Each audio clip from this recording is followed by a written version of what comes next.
and welcome to issue 3 of Full Colour Reactions. I'm Led Sharp, and this issue will be covering 3 different topics. 1. Frank Cho leaving Wonder Woman due to creative differences with Greg Rucka. 2. The fact that it looks like Marvel are getting rid of all their X-Men titles, which I doubt, and I certainly doubt that the cutting down of the X titles is for the reasons given in half the daft bloody articles out there. And 3, a really big one, slightly political, but the effect that Brexit's had on UK comic sales. It's been a bad one. So Frank Cho has walked off Wonder Woman due to artistic differences with Greg Rucka. He wants more sauce on his chips. Greg Rucka doesn't. It's an awkward one to decide who's right and wrong. On the one hand, Greg Rucka has what could be considered the majority of the creative control, but Cho's art was apparently on model and the pages released weren't very saucy to start with. But it's a paid job playing with someone else's toys, and maybe Wonder Woman needs that bit of extra credibility due to the character's standing in comics history. But it's Cho. What did you expect? But is it censorship or editing? Round and round it boils down to what everyone is willing to put up with. It's a shame that Cho seems to have stamped his foot over this, but at least all parties are in a place they ultimately have to be content with. This is one of those situations that unless there's been a legal obligation or a contract being broken, there's no right or wrong. Are Marvel dropping the X titles? No, don't be stupid. They do appear to be cutting back on them, and plotlines include diseases that sterilise mutants, thus ensuring there won't be any more, and so on and so forth. We've seen this before, we've seen them come back before. The prevailing theory is that Marvel are cutting Fox out because they have the film rights, but that rings as no true Scotsman.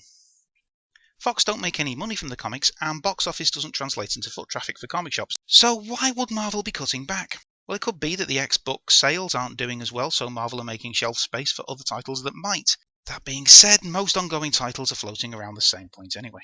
It does make sense that Marvel are reconstructing their universe in favour of the Avengers and the Inhumans because of the handful of readers they might get because of the billion-dollar adverts they release twice a year. But it doesn't make sense to scrap all the X-books because they have a solid fan base guaranteeing sales. Hence Jeff Lemire's tweet reassuring readers there are still going to be X titles. That was hastily deleted, mind you, but that may well have been some bod in marketing requesting he leaves the press to them. I can't speak for things like merchandising, cartoons and lunchboxes, but it's highly unlikely the X-Men are gone from comics for good, and anyone reading beyond the headlines of clickbait will realise that pretty much everything written about this is pure conjecture. So 52% of my country thought it would be spiffing to be an island again. Fuck's sake. So why is this important? Well, the price of anything coming into this country is going to go up. Petrol, technology, comics. The UK price will be going up by 15%, not the 25% as stated by some shit-stirring news sites. In the big chains there have been hurried meetings about what to do, and calls have been made to push merchandising while that's still cheap. The thing is, the big chains have backing capital and some purchase power. There's people behind the scenes whose job it is to figure out what to do.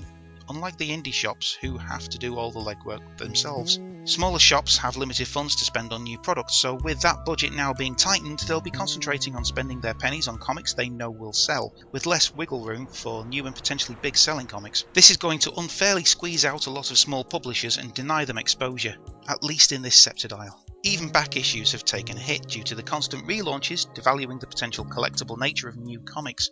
Something that in my opinion is secondary to what comics are about, but collecting is fun, and it does get folks into shops. The niche nature of comics means that smaller shops with a loyal customer base should still be able to keep their lights on in their corner of the market.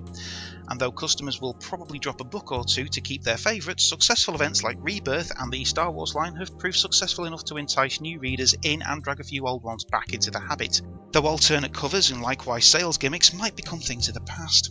As far as I can tell, the UK print sniffers have been very understanding and even supportive, which is great to hear, and it will be interesting to see what happens if the pound becomes worth more than a Latverian groat. Hopefully prices may drop again. Also, the UK is a fart in the typhoon in the comics market, so the medium isn't going away yet. Despite my insistence on the floppy dying a death, I still want trades, I still like merchandise, I still like back issues. I still love my local comic shop, so it's a relief to hear that so far the smaller shop isn't suffering as badly as I expected. I just wish we didn't have to put up with a complete cockwomble as Foreign Secretary. So there you have it. 3 issues, no real resolutions, and what else is new? I really wish that there was more to comics news than just DC and Marvel Wolverine getting a new costume isn't news, it's just a creative thing. If you're into Wolverine, it might be news to you. That's fine, nothing wrong with that. But I'm just saying, in the greater scheme of the medium, it's not a big deal. Anyway, you may notice I've changed the t-shirt because this is actually being recorded the next day. The outro sequence that I recorded before this, technical issues, so I've had to redo it.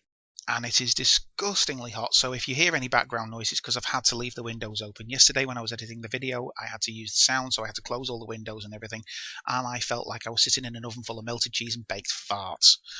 So yeah, I don't care about background noise. If you do, I apologise, but it's that or my health, and I'm sorry, but yeah. Not even I am willing to give up my health for comics, okay? So yeah, if you like the video, click like. If you didn't like the video, don't care. Please subscribe, please. And if you leave a comment in the comment section, make it polite, make it civil, try and start up some debate, some discussions, but, you know, please consider that people have feelings and nobody wants them hurt, okay? So, yeah, keep it nice. If you want to get in touch with me, my email address is available on maveryhill.com, and, yeah, there you go. Take care and have fun reading comics.